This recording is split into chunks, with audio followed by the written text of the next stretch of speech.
កម្រងរឿងព្រេងនិទានខ្មែររឿងខ្មាតបោកដំរីសកាលពីព្រេងនេះមានស្ដេចខ្មាតមួយមានពួកពលបរិវារជាច្រើនអាស្រ័យនៅក្នុងព្រៃភ្នំមួយយប់មួយស្ដេចខ្មាតនោះដេកទៅយល់សពឃើញថាបានចាស់ដាច់ដំរីសយកមកស៊ីជាអាហារលោកញាក់ឡើងក៏ប្រើពួកពលឲ្យហើរទៅហៅស្ដេចដំរីសពួកសេនារេពលក៏ហើរសំដៅទៅលំនៅនៃស្ដេចដំរីសនោះដល់ហើយក៏ស្រែកហៅស្ដេចដំរីសថាបងដំរីម្ចាស់ខ្ញុំឲ្យហៅបងឯងទៅឯលំនៅកូនយ៉ាងឆាប់ដោយម្ចាស់ខ្ញុំយល់សពថាបានស៊ីសាច់បងដំរីឯងដំរីឮដូច្នោះក៏ភ័យញាប់ញ័រឥតឧបមាយំបណ្ដាលាប្រពន្ធកូននិងពួកសេនាបណ្ដាដើម្បីទៅតាមពលថ្មាតតាមបញ្ជារបស់ស្ដេចថ្មាតលុះមកដល់កណ្ដាលផ្លូវបានជួបនឹងសុភាទន្សាយសុភាទន្សាយក៏សួរទៅស្ដេចដំរីថាបងដំរីទៅណាមកណាក៏រលះរលាំងថែមទាំងយំប្រសាទាំងនេះដំរីក៏ឆ្លើយថា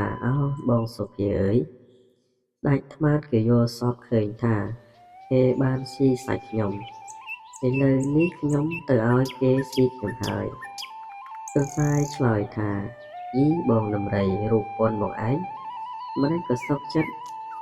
ទៅឲ្យអាសត្វថ្មាតស៊ីទទេយ៉ាងនេះចាំខ្ញុំទៅជួយដោះទុក្ខបងឯងឲ្យរួចរស់បានដាច់ដំរីសបានឮទន្សាយថាដូច្នោះមានចិត្តត្រេកអរណាស់ក៏ហៅទន្សាយឲ្យឡើងជិះលើខ្នងខ្លួនដើរសំដៅទៅលំនៅនៃស្ដេចថ្មាតលុះឃើញដំរីមកដល់ហើយស្ដេចថ្មាតញញឹមញញែមរួចនិយាយទៅកាន់ថាបងដំរីមកដល់ហើយយើងត្រូវស៊ីបងឯងក្នុងថ្ងៃនេះព្រោះយើងយល់សពឃើញថាបានស៊ីសាច់បងឯង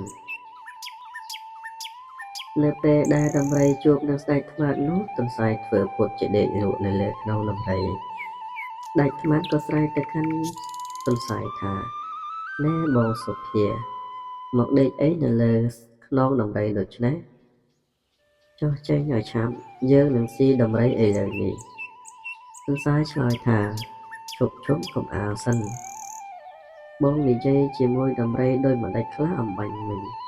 យើងមិនបានស្ដាប់ព្រោះរវល់តែងងុយដេកពេកស្ដេចថ្មាតឆ្លើយថា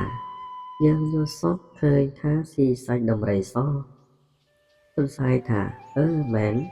បើអំបញ្ញមិញនេះខ្ញុំដេកលក់មួយភាំងយល់សពថាបានស្រឡាញ់ប្រពន្ធស្ដេចថ្មាតឯងស្ដេចថ្មាតឆ្លើយថាបងសុភាបងសុភាយើងមិនត្រូវការឲ្យប្រពន្ធយើងទៅបងសុភាឯងទេទន្សាយថាបើបងឯងមិនឲ្យការយល់សពរបស់បងថ្មាតឯងក៏ឥតបានការអ្វីដែរដំរីក៏ខ្ញុំមិនឲ្យបងថ្មាតឯងស៊ីដូចតែគ្នាថ្មាតក៏ខានបានស៊ីសាច់ដំរីសហើយចាញ់ក៏លបាយសុភាទន្សាយដំរីសក៏វិលទៅនៅលំនៅខ្លួនវិញទន្សាយក៏បោលចូលទៅក្នុងព្រៃបាត់ដែរ